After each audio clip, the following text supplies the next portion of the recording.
Hey everyone, today we're taking a look at Sprite Boss overlay layer. It's essentially a mini game for your viewers.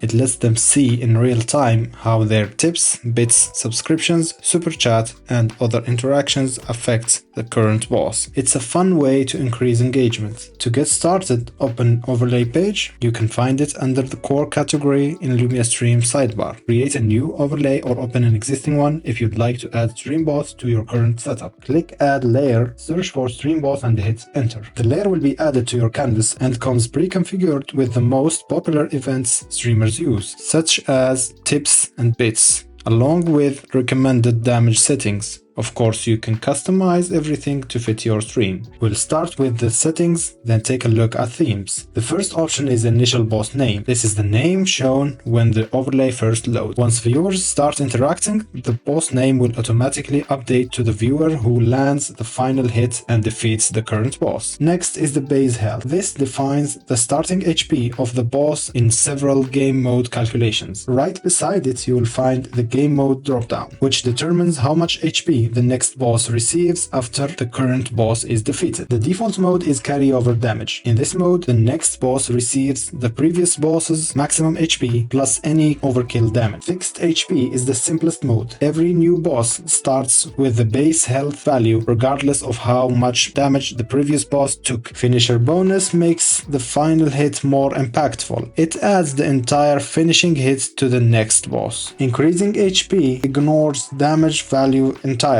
Every time a boss is defeated, the next boss's health increases by doubling the previous maximum HP and adding a small round bonus. Custom stages allow you to define your own health progression. This is ideal if you want predictable rounds. Bosses will cycle through those values before returning to the beginning. Next, we have current boss heals on their own events. When enabled, if the current boss triggers another supported event, they will heal themselves. Depending on the selected game mode, they may even increase their maximum HP, making it more difficult for other viewers to take over the boss position. Under colors, you can customize the health bar background, damage effect, healing effect, and even match the boss name color to the chatter color from the streaming platform. Next, we have sounds. You can configure sounds for damage, healing, new boss transitions, and boss defeat. For the damage sounds, you can add multiple audio files. Each time the boss takes damage, Sprite Boss will randomly select one of those sounds to play. The next section is damage events. This is where you define which events can damage the boss. By default, the most popular events are already configured, but you can pick events to add more. For example, TikTok followers and gifts may already be configured, but you can also add TikTok likes or any other supported event. Each event can use one of two calculation methods. Multiply by value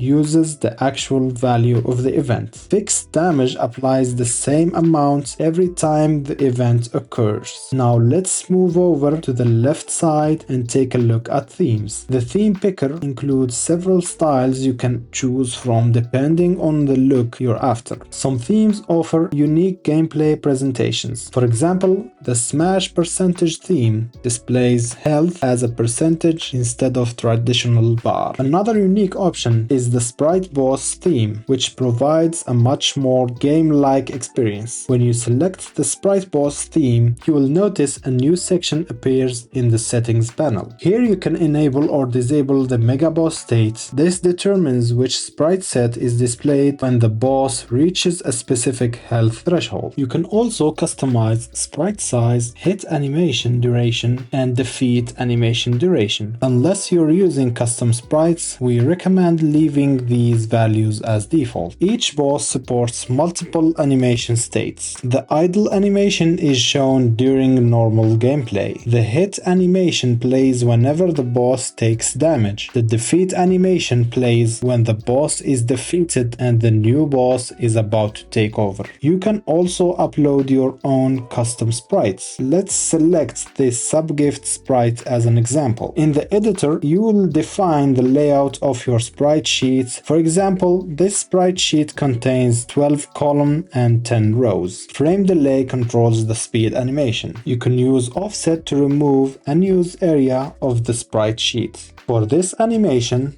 let's remove the two top rows. So we'll apply a top offset of 260 and reduce the row count to 8. Once applied, you will see the animation preview updates and play only the usable frames. Click save and the idle state will immediately start using the custom sprite. If you'd like to revert back to the default artwork, simply click delete. And that's it for Stream Boss. Let us know in the comments which Stream Boss feature is your favorite. And as always, have a luminous day.